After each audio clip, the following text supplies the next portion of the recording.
Alina tercinta, bersama surat ini kukirimkan padamu sepotong senja, dengan angin, debur ombak, matahari terbenam, dan cahaya keemasan. Apakah kamu menerimanya dalam keadaan lengkap?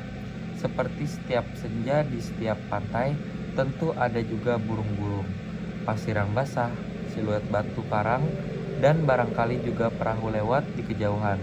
Maaf, aku tidak sempat menelitinya satu persatu.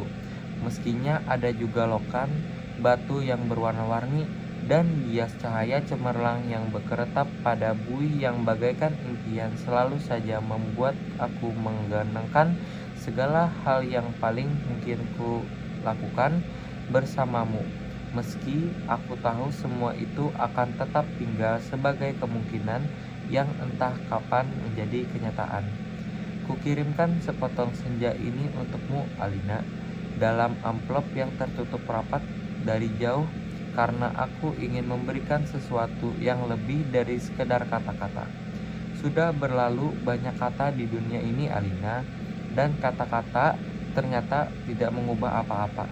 Aku tidak akan menambah kata-kata yang sudah tak terhitung jumlahnya dalam sejarah kebudayaan manusia, Alina. Untuk apa?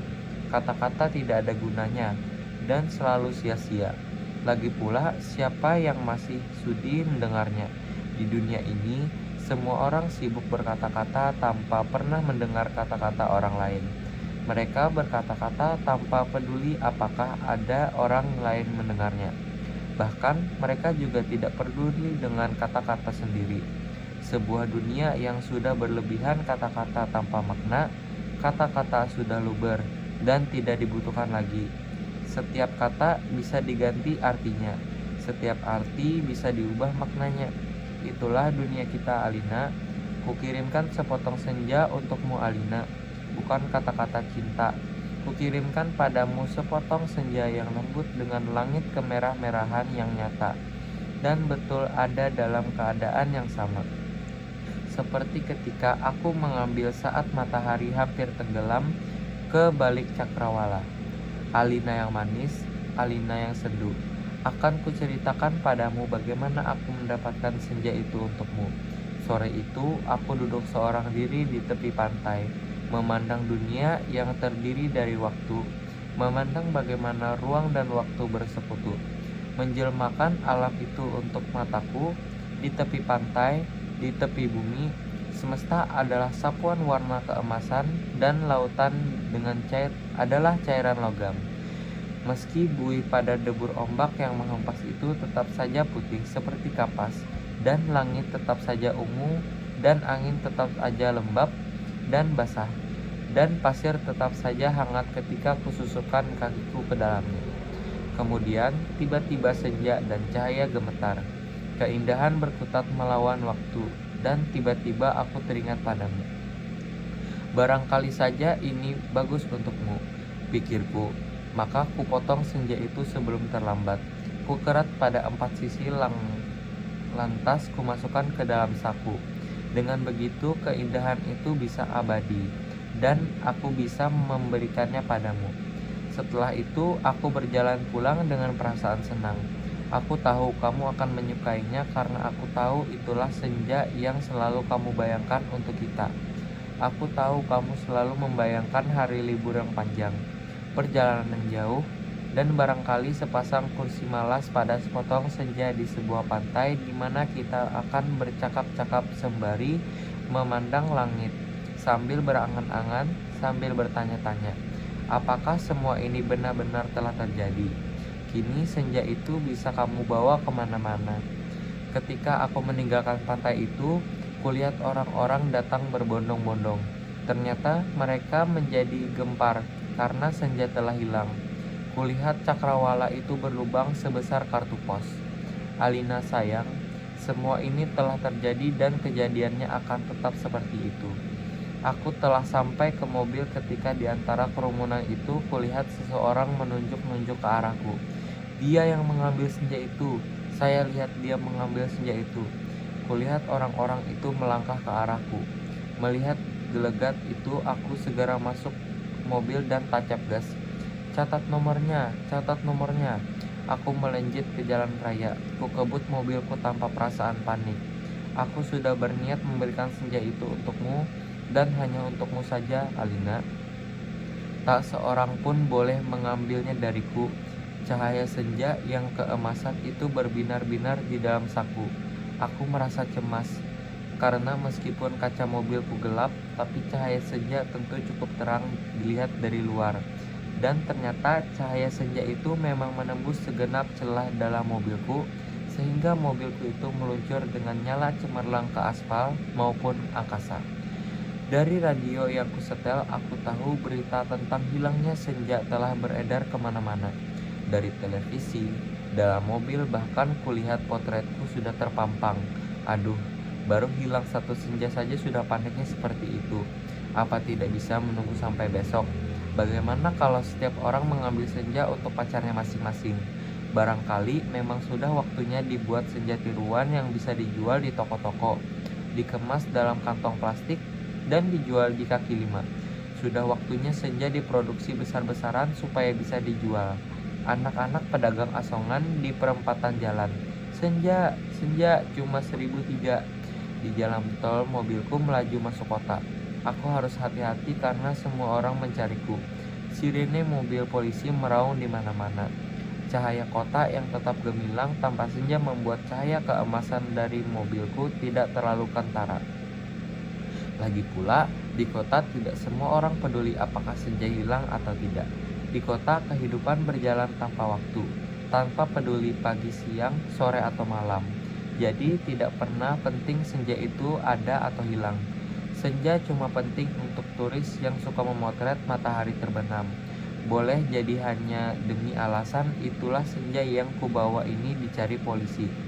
Sirene polisi mendekat dari belakang. Dengan pengeras suara polisi itu memberi peringatan. Pengemudi mobil Porsche abu-abu metalik nomor SG 19658A harap berhenti. Ini polisi. Anda ditahan karena dituduh telah membawa senja. Meskipun tak ada aturan yang melarangnya, tapi berdasarkan aku tidak sudi mendengarnya lebih lama lagi. Jadi kulibas dia sampai terpental keluar pagar di tepi jalan.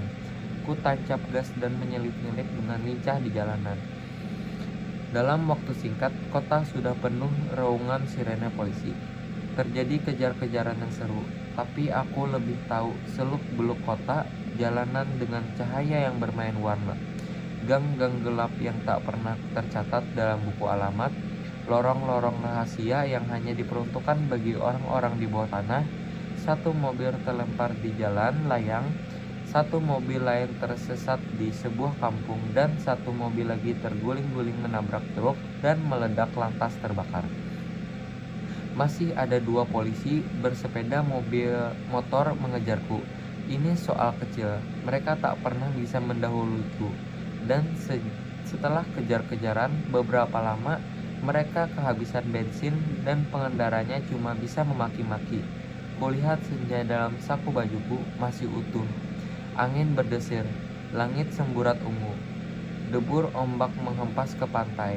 Hanya padamulah senja ini kuserahkan, Alina. Tapi, Alina, polisi ternyata tidak sekonyol yang kusangka. Di segenap sudut kota mereka telah siap siaga. Bahkan aku tak bisa membelikan makanan untuk mengisi perutku. Bahkan di langit tanpa senja helikopter mereka menyorotkan lampu ke setiap celah gedung bertingkat. Aku tersudut dan akhirnya nyaris tertangkap. Kalau saja tidak ada gorong-gorong yang terbuka, mobilku sudah kutinggal ketika masuk daerah kumuh itu. Aku berlari di antara gudang-gudang, rumah tua, tiang serta temali.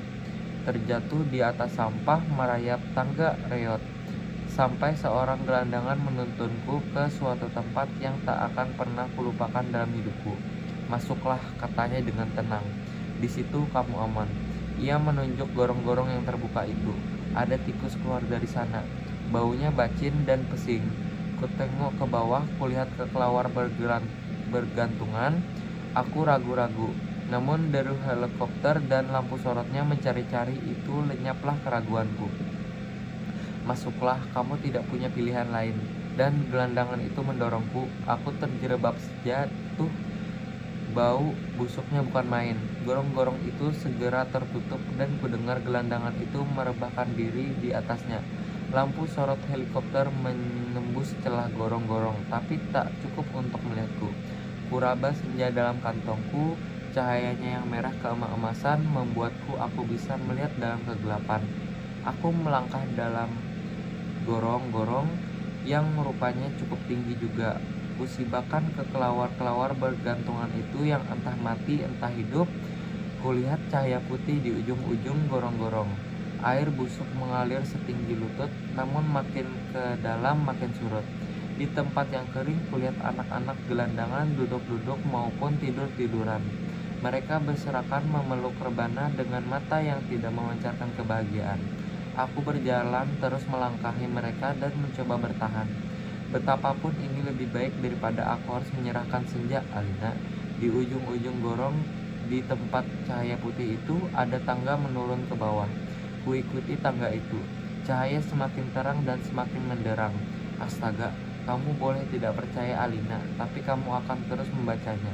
Tangga itu menuju ke mulut sebuah gua. Dan tahukah kamu ketika aku keluar dari gua itu aku ada di mana?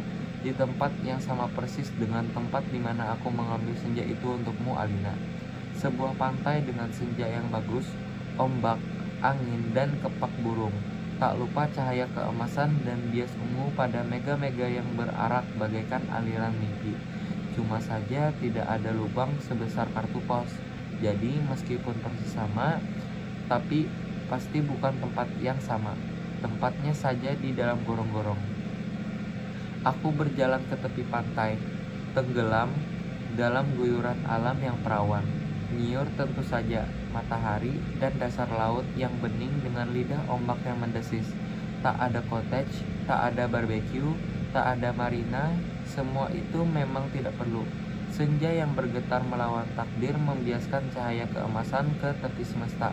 Aku sering malu melihat diri sendiri, melihat itu semua, Alina. Apakah kamu semua itu mungkin diterjemahkan dalam bahasa? Sambil duduk di tepi pantai, aku berpikir-pikir. Untuk apakah semua ini kalau tidak ada yang menyaksikan? Setelah berjalan ke sana kemari, aku tahu kalau dunia dalam gorong-gorong ini kosong, melompong. Tak ada manusia, tak ada tikus, tidak apalagi dinosaurus. Hanya burung yang berkepak, tapi ia sepertinya bukan burung yang bertelur dan membuat sarang. Ia hanyalah burung yang hadir sebagai ilustrasi senja. Ia hanya berkepak dan berkepak terus di sana. Aku tak habis pikir, Alina. Alam seperti ini dibuat untuk apa? Untuk apa senja yang bisa membuat seorang kepingin jatuh cinta itu jika tidak ada seekor dinosaurus pun menikmatinya? Sementara di atas sana orang-orang ribut kehilangan senja. Jadi begitulah, Alina, kuambilkan juga senja itu, kukerat dengan pisau Swiss yang selalu kubawa pada 4 sisinya sehingga pada cakrawala yang berbentuk lubang sebesar kartu pos. Dengan 2 senja di saku kiri dan kanan aku melangkah pulang. Bumi berhenti beredar di belakangku. Menjadi kegelapan yang basah dan bacin, aku mendaki tangga kembali menuju gorong-gorong bumiku yang terkasih. Sampai di atas, setelah melewati kelawar bergelantungan, anak-anak gelandangan berkaparan, dan air setinggi lutut, kulihat polisi-polisi berhelikopter sudah pergi. Gelandangan yang menolongku sedang tiduran di bawah tiang listrik sambil meniup saksofon. Aku berjalan mencari mobilku, masih terparkir dengan baik di supermarket. Tampaknya bahkan baru saja dicuci. Sambil mengunyah pizza, segera kukebut mobilku menuju ke pantai dengan 2 senja di saku kiri kanan. Lengkap dengan matahari, laut, pantai, dan cahaya keemasan. Masing-masing mobilku bagai memancarkan cahaya ilahi. Sepanjang jalan tol kutancap gas dengan kecepatan penuh. Alina, kasihku, pacarku, wanitaku, kamu pasti sudah tahu apa yang terjadi kemudian. Kupasang senja dari gorong-gorong pada lubang sebesar kartu pos itu, dan ternyata pas. Lantas kukirim senja yang asli ini untukmu lewat pos. Apa ingin kamu mendapatkan apa yang kulihat pertama kali? Senja dalam arti yang sebenarnya bukan semacam senja yang ada di gorong-gorong itu. Kini gorong-gorong itu benar-benar menjadi gelap, Alina. Pada masa yang akan datang, orang-orang tua yang akan bercerita pada cucunya tentang kenapa gorong-gorong menjadi gelap. Mereka akan berkisah bahwa mereka sebenarnya ada di alam lain, di bawah gorong-gorong dengan matahari dan rembulannya sendiri. Namun semua itu tiada lagi karena seseorang telah mengambilnya senja untuk menggantikan senja lain di atas bumi. Orang-orang itu juga bercerita bahwa senja di atas bumi yang asli telah dipotong dan diberikan oleh seseorang kepada pacarnya. Alina yang manis, paling manis, dan akan selalu manis. Terimalah sepotong senja itu hanya untukmu dari seseorang yang ingin melihatmu bahagia. Awas, hati-hati dengan lautan dan matahari itu. Salah-salah, cahayanya membakar langit dan kalau tumpah airnya bisa membanjiri permukaan bumi. Dengan ini, kukirimkan pula kerinduan padaku, dengan cium, peluk, dan bisikan terhangat dari sebuah tempat yang paling sunyi di dunia. Sokap yang malang, senja yang kau kirimkan sudah kuterima. Kira sama lengkap seperti ketika engkau memotongnya di langit yang kemerah-merahan itu. Lengkap dengan bau laut, desir angin, dan suara hempasan ombak yang memecah pantai. Ada juga kepak burung-burung, lambayan pohon-pohon nyiur dalam kekelaman, sementara di kejauhan perahu layar merayapi cakrawala dan melintasi matahari yang sedang terbenam. Aku pun tahu, Sukap, senja yang paling keemas-emasan sekalipun hanya akan berakhir dalam keremangan menyedihkan. Ketika segala makhluk dan benda menjadi siluet lantas menyatu dalam kegelapan, kita sama-sama tahu keindahan senja itu, kepastiannya untuk selesai dan menjadi malam dengan kejam. Manusia memburu senja kemana-mana, tapi dunia ini fana, Sukap, seperti senja. Kehidupan mungkin saja memancar gilang gemilang, tetapi ia berubah dengan pasti. Waktu mengubah segalanya tanpa sisa, menjadi hitaman yang membentang sepanjang pantai, hitam, sunyi, dan kelam. Rupa-rupanya dengan cara seperti itulah dunia ini mesti berakhir. Senja yang engkau kirimkan telah menimbulkan bencana tak terbayangkan. Apakah engkau tahu suratmu itu baru sampai 10 tahun kemudian? Engkau tidak akan tahu, Sukap. Seperti juga engkau tidak akan pernah tahu apa yang akan terjadi dengan senja yang kau kirimkan ini. Senja paling tidak berharga dalam hidupku, Sukap. Senja sialan yang paling tidak mungkin diharapkan manusia. Senja ini baru tiba setelah 10 tahun, karena tukang pos yang jahil itu rupanya penasaran dengan cahaya merah yaitu telah mengganggunya semenjak ia menggenjot sepeda dari kantor pos. Berkilau-kilau dan memencar di tas surat yang tergantung di boncengan sepeda. Begitu rupa sehingga cuaca siang hari menjadi kacau. Angin menderu dan ombak terdengar menghempas-hempas. Meskipun ia bersepeda mendaki Bukit Kapur. Demikianlah, maka ia suatu ketika berhenti. Dari dalam tas itu terdengar suara-suara.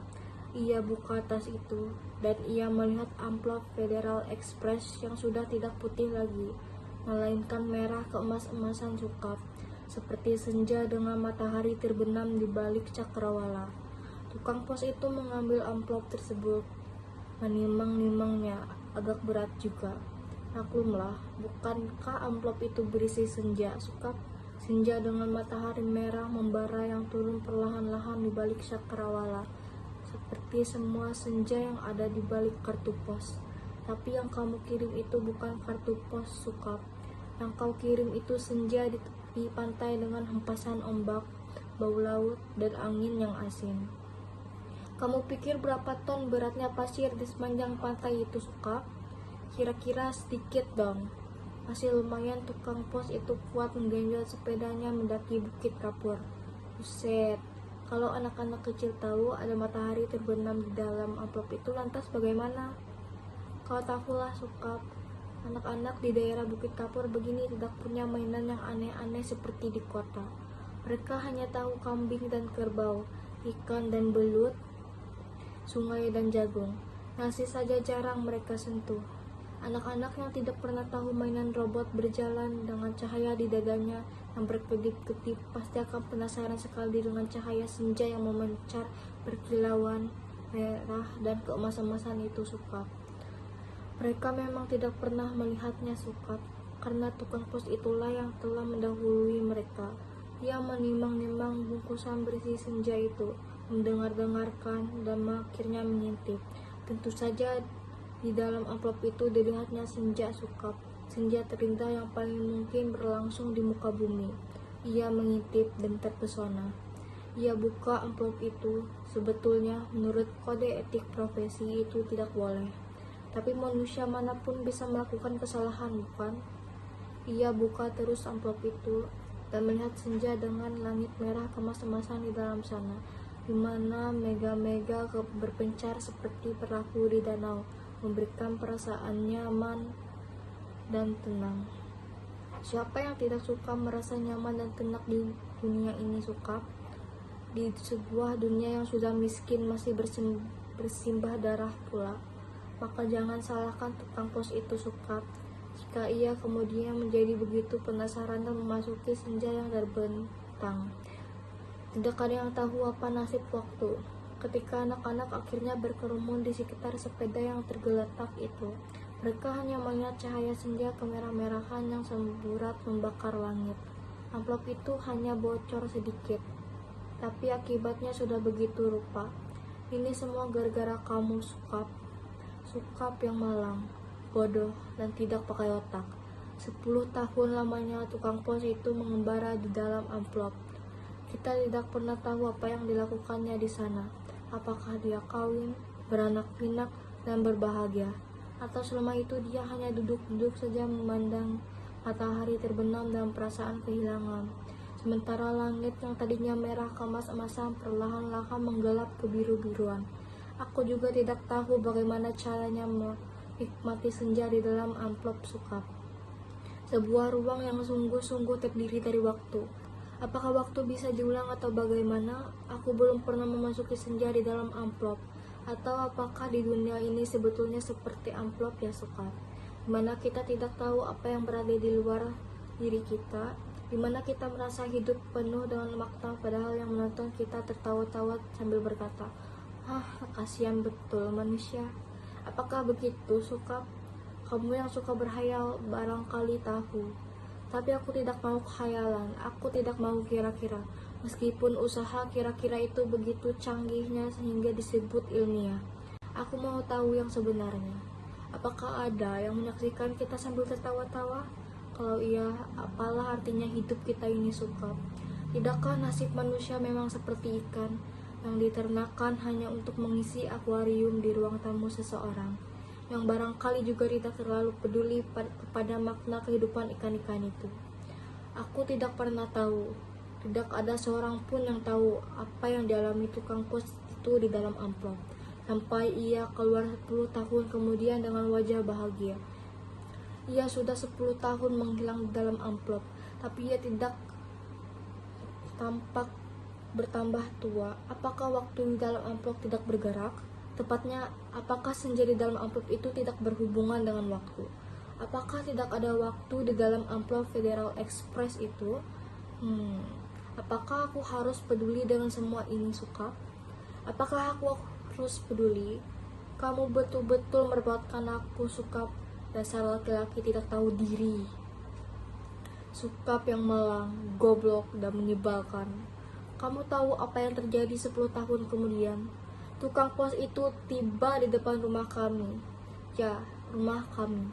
Setelah 10 tahun banyak yang terjadi dong, Sukap. Misalnya bahwa aku kemudian kawin, beranak pinak, dan berbahagia. Jangan kaget. Dari dulu aku juga tidak mencintai kamu, Sukap. Dasar bego, dikasih isyarat tidak mau mengerti. Sekali lagi, aku tidak mencintai kamu. Kalau aku toh kelihatan baik selama ini padamu, terus terang harus kukatakan sekarang, sebetulnya aku cuma kasihan. Terus terang aku kasihan sama kamu, Sukap. Mencintai begitu rupa tapi tidak tahu yang kamu cintai sebetulnya tidak mencintai kamu. Makanya jangan terlalu banyak berkhayal, Sukap. Pakai otak dong sedikit. Hanya dengan begitu kamu akan selamat dari perasaan cintamu yang tolol itu. Tapi bukan cinta yang sebetulnya ingin kuceritakan padamu, Sukap. Soal cinta ini sama sekali tidak penting. Kamu harus tahu apa akibat perbuatanmu ini, Sukap.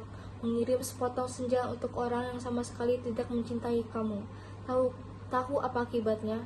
Begitu tukang pos itu pulang, setelah menceritakan kenapa kiriman Federal Express bisa terlambat 10 tahun, kubuka amplop berisi senja itu dan terjadilah semua ini.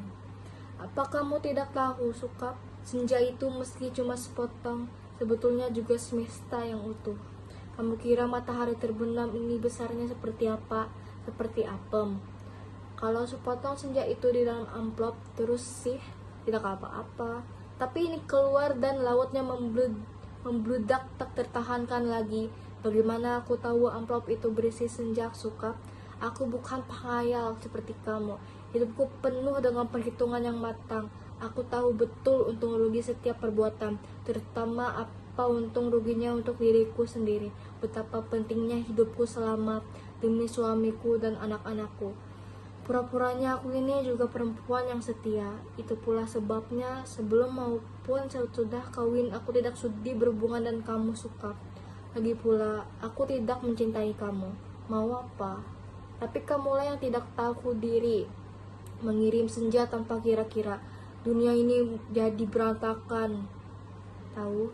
Berantakan dan hancur lebur tiada terkira. Setelah amplop itu kubuka dan senja itu keluar, matahari yang terbenam dari senja dalam amplop itu berbenturan dengan matahari yang sudah ada. Langit yang biru bercampur aduk dengan langit kemerah-merahan yang terus-menerus berkedap menyilaukan karena cahaya keemas-emasan yang menjadi semburat tak beraturan. Senja yang seperti potongan kue menggelak. Pantai terhampar seperti perdani di atas bukit kapur. Lautnya terhempas langsung membanjiri bumi dan menghancurkan segala-galanya. Bisakah kau bayangkan, Sukap, bagaimana orang tidak panik dengan gelombang raksasa yang tidak datang dari pantai tapi dari atas bukit? Air bah membanjiri bumi seperti zaman Nabi Nuh. Dunia menjadi gempar. Tidak semua kapal dan perahu yang ada cukup untuk seluruh umat manusia, kan? Lagi pula, sampai kapan kapal dan perahu itu bisa bertahan? Tiada satu kota pun yang selamat. Lautan dari senjamu yang membuat langit merah membara itu menghempas dan membanjiri bumi dengan cepat sekali. Gedung-gedung pencakar langit di setiap kota besar di seluruh dunia, gunung-gunung tertinggi di muka bumi, semuanya terendam air, Sukap. Bumi ini sekarang sudah terendam air. Di mana-mana air dan langit senja tak kunjung berubah menjadi malam. Segalanya kacau, Sukap, gara-gara cintamu yang tidak tahu diri. Sukap yang malang, paling malang, dan akan selalu malang. Aku menulis surat ini dengan kertas dan pena terakhir di dunia. Di atas puncak Himalaya, di depanku ada sebuah sampan kecil dengan sepasang dayung dan sebungkus sup perni. Itulah makanan terakhir di muka bumi. Sisa manusia yang menjadi pengembara lautan di atas kapal dan perahu telah mati semua karena kehabisan bahan makanan maupun mayat teman-temannya sendiri. Manusia memang banyak akal, tapi menghadapi senja dari dalam amplop itu tidak ada jalan keluar. Banyak yang mempertanyakan diriku, kenapa aku membuat dirimu begitu? Banyak yang mempertanyakan diriku, kenapa aku membuat dirimu begitu cinta menggebu-gebu, padahal cinta secuil pun juga tidak. Sehingga kamu mengirimkan sepotong senja itu kepadaku dan tumpah ruah membanjiri bumi. Tapi coba katakan, itu bukan salahku toh, Sukap. Aku tidak mau disalahkan atas bencana yang menimpa umat manusia. Mengapa cinta harus menjadi begitu penting sehingga kehidupan terganggu? Ini bukan salahku. Air laut kulihat makin dekat. Setidaknya setengah jam lagi tempat aku menulis surat ini sudah akan terendam seluruhnya. Aku akan naik perahu, mendayung sampai teler, makan sumber mie mentah, lantas menanti maut. Akan kukirim kemana surat ini? Barangkali kamu pun sudah mati, Sukap. Semua pengembara di lautan sudah mati. Sedang lihat makin dekat. Setidaknya setengah jam lagi tempat aku menulis surat ini sudah akan terendam seluruhnya. Aku akan naik perahu, mendayung sampai teler, makan sumber mie mentah, lantas menanti maut. Akan kukirim kemana surat ini? Barangkali kamu pun sudah mati, Sukap. Semua pengembara di lautan sudah mati, sedangkan di puncak tertinggi di dunia ini tinggal aku sendiri. Dari hari ke hari memandang senja yang selesai, di mana matahari tidak pernah terbenam lebih dalam lagi. Semesta dalam amplop itu telah menjadi pemenang dalam benturan dua semesta. Namun semesta dalam amplop itu cuma sepotong senja, sehingga dunia memang tidak pernah sama lagi. Kalau aku mati nanti, bumi ini akan tetap tinggal senja selama-lamanya, dengan matahari terbenam separuh yang tidak pernah turun lagi. Langit-langit merah selama-lamanya, lautan jingga selama-lamanya.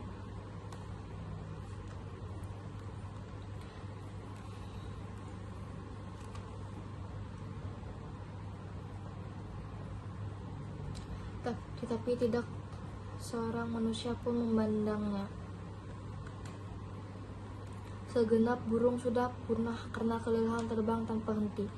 Tinggal ikan-ikan menjadi penguasa bumi. Di kejauhan, kulihat ikan paus merah yang menjerit dengan kesedih. Sukap, aku akan mengakhiri surat ini. Akan kulipat menjadi perahu kertas.